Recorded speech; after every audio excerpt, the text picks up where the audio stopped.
Next thing I know, I am shoved up against the wall and getting my lunch fed to me by two Russians, two younger, probably like 25-year-old guys, something like that, are like pounding me. We all go flying back into this packed restaurant and like right into a table. And it is like on. You have a great story from your time in Russia. I don't know if you know the one I'm talking about, if you can tell it, where I think you got in some kind of bar fight or something. Like you got. Oh, yeah. You got to tell that story. Have you told it on air yet? Oh, he's always holding out on us on these stories. It's the best story ever. Can you tell it? Yeah, no, I definitely can. I don't think I have told it on our podcast. Yeah, no, it was towards the end of the year to set up kind of how it was set up. It was towards the end of the year, right before the Olympic break. We had a month off for the Sochi Olympics. So we were on the road, then we were coming back. And then we had, because our rink wasn't ready. Anyways, we had our last like 7 games straight. We're all at home because we had to play on the road at the beginning of the year because our rink wasn't ready because it was a brand new team. And we needed to win like 5 or 6 of these things in regulation because they were on which I think is a better format personally, the 3 points for a regulation win. I think you should be rewarded for winning in regulation. Anyways, so we were out playing. I think we played like the Red Army, and then we had another. Now, by this time, I'd been there for 4 or 5 months, so I kind of knew what was coming. We got our 10-hour flight from Moscow back across the country, going to be jet lagged. Sleep's going to come at odd times. So I get back, and it was like, I don't know, 5 o'clock at night, and I'm like, man, I'm exhausted, but I'm like, man, I can't go to bed. I go to bed at 5. I'm going to be up at midnight. So I'm kind of just sitting in my apartment, and a couple of the Russians guys are like, you want to go to dinner? I'm like, perfect. Get me out of the apartment. Like, it's not like I wandered around Vladivostok. Nobody spoke English, so I didn't really have much to do. So we go to this place, French Brasserie, or the Brasserie, sorry, it was called. It was a French restaurant. Like North American standards, this place was awesome. It was like 5-star restaurant, like it was very, very nice. So this is like 6 o'clock at night, maybe. Sun's still up. We're going for dinner. There's 3 of us.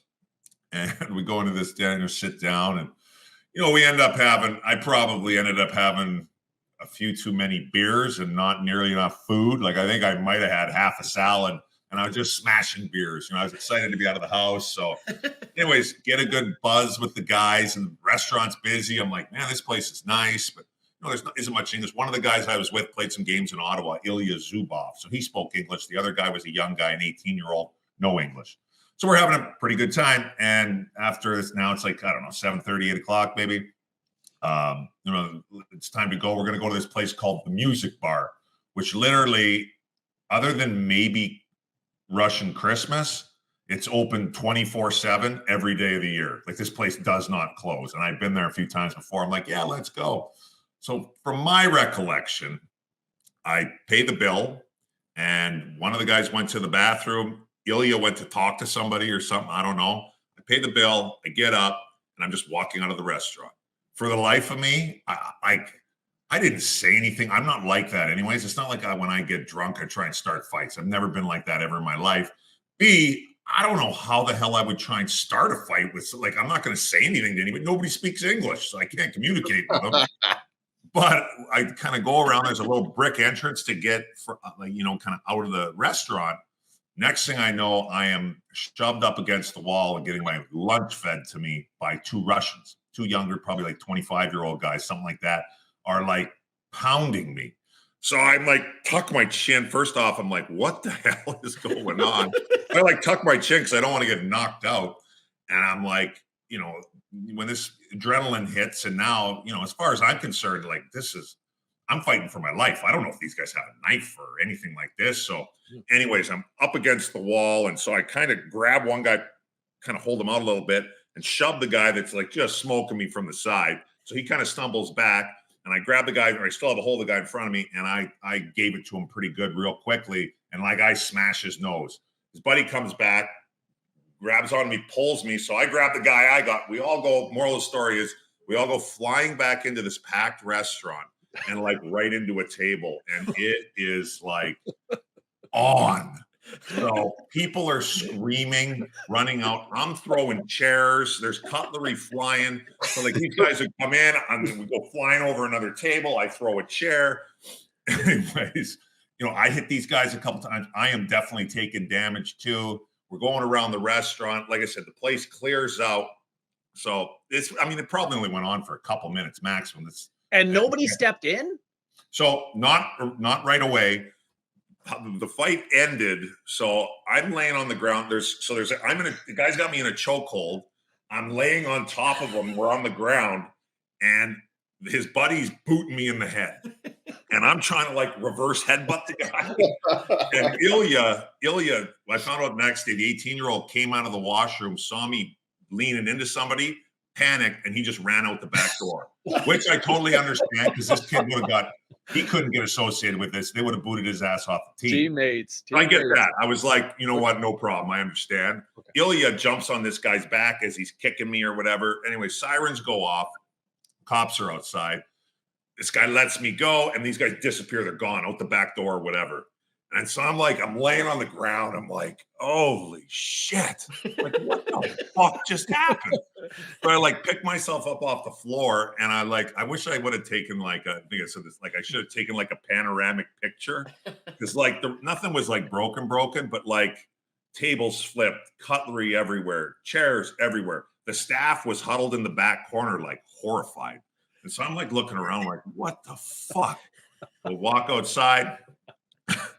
Thrown in cuffs, thrown in the back of the cop car. Ilya jumps in there with me. We go over to the police station. They throw me in jail, I guess it's not jail, but whatever, prison cells in the police station.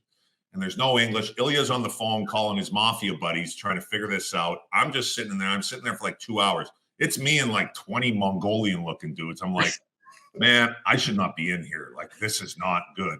So as I'm sitting in there, there's this dude in a leather jacket, kind of darker skin a little bit, leather jacket.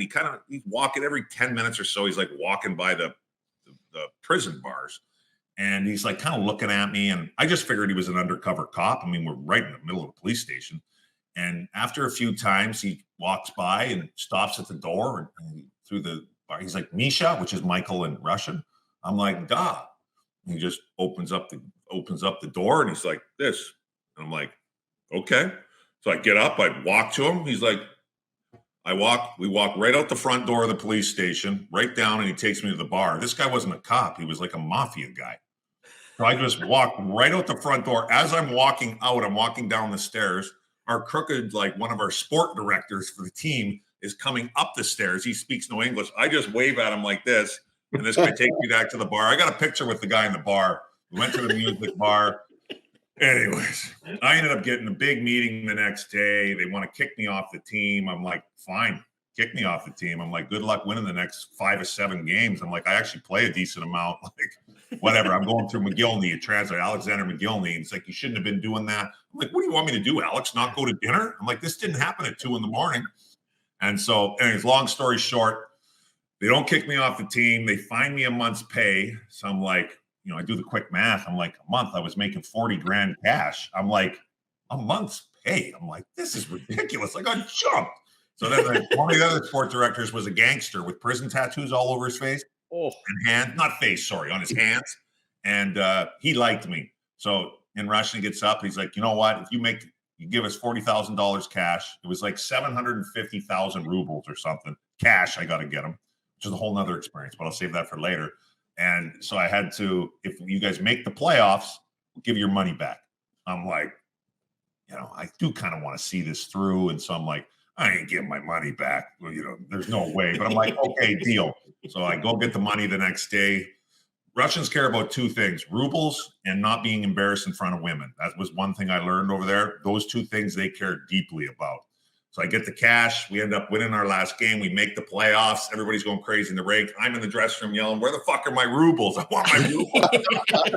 And to their credit, they kept, in American dollars, they kept $3,000 worth of rubles to buy the police some new TVs, and the rest I got back. So it all worked out.